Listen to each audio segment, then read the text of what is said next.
Bismillahirrahmanirrahim. Alhamdulillahi alamin wassalatu wassalamu ala asyrafil anbiya'i wal mursalin wa ala alihi wa sahbihi ajma'in. Rabbi shrah li sadri wa yassir li amri wahlul 'uqdatam min lisani yafqahu qawli.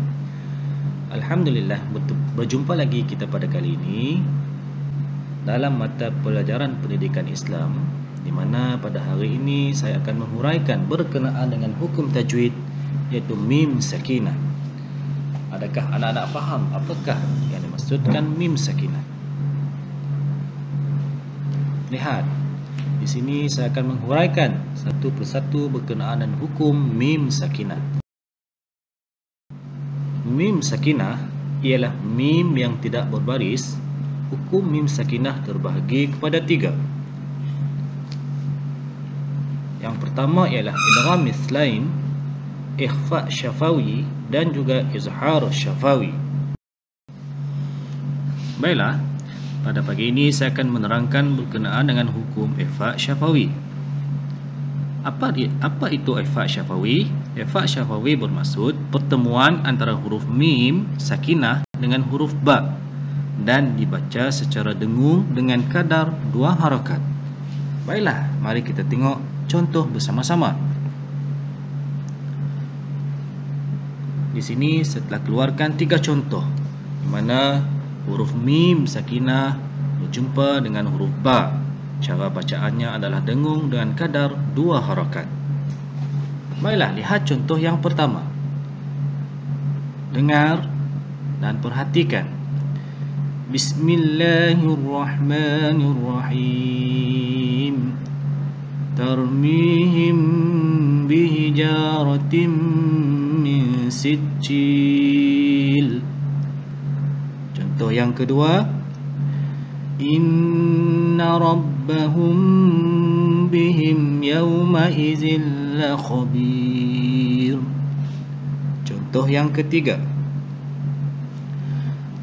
Alam ya'lam bi anna Allah yara. Baiklah, saya telah membacakan 3 contoh hukum ikhfa syafawi.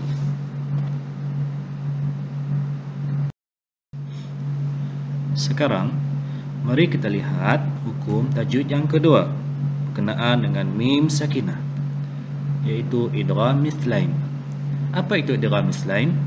Idgham mithlain ialah pertemuan antara huruf mim sakinah dengan huruf mim dan dibaca secara dengung dengan kadar 2 harakat. Sekarang kita perhatikan contoh. Di sini ada 4 contoh mim idgham, hukum idgham mithlain, iaitu mim sakinah berjumpa dengan mim. Lihat contoh yang pertama.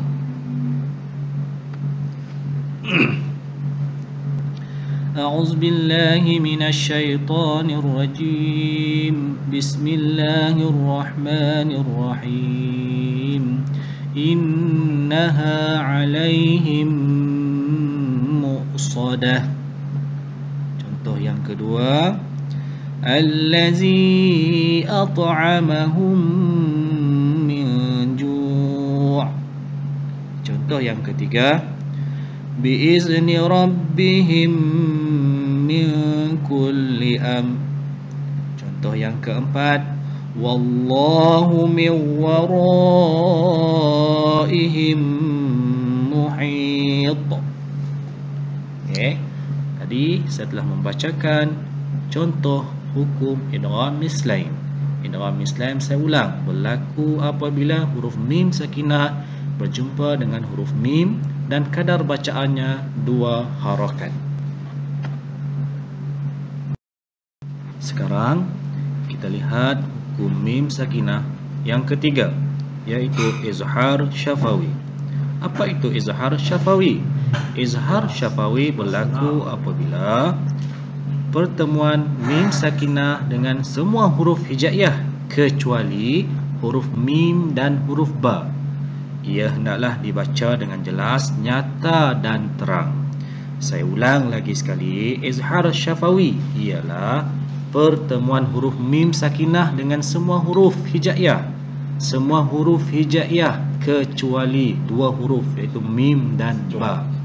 Ia hendaklah dibaca dengan jelas, nyata dan terang. Mari kita lihat contoh-contoh izhar syafawi. Pada hari ini saya akan membacakan contoh-contoh hukum izhar syafawi. Baiklah, lihat kalimah yang pertama. Bismillahirrahmanirrahim. Lihat contoh yang pertama. إيلافهم رحلة الشتاء والصيف. Dia dibaca dengan jelas, nyata dan terang. Baiklah, lihat contoh yang kedua. ولا أنتم عابدون ما أعبد. Contoh yang ketiga. أولئك هم شر البرية. Contoh yang keempat. رفع سمكها فسواها. Contoh yang kelima. ألم يجعل كيدهم في تضليل. Ulang lagi sekali. Contoh izhar syafawi, dia dibaca jelas, nyata dan terang. Saya baca contoh yang seterusnya. Ulaika hum khairul bariyah. Contoh yang seterusnya. Lam yalid wa lam yulad. Wa yamna'unal ma'un. Hum ashabul mash'amah. Contoh yang terakhir. Laisa lahum ta'amun illa min dhari'. Baiklah, saya telah membacakan beberapa contoh izhar syafawi.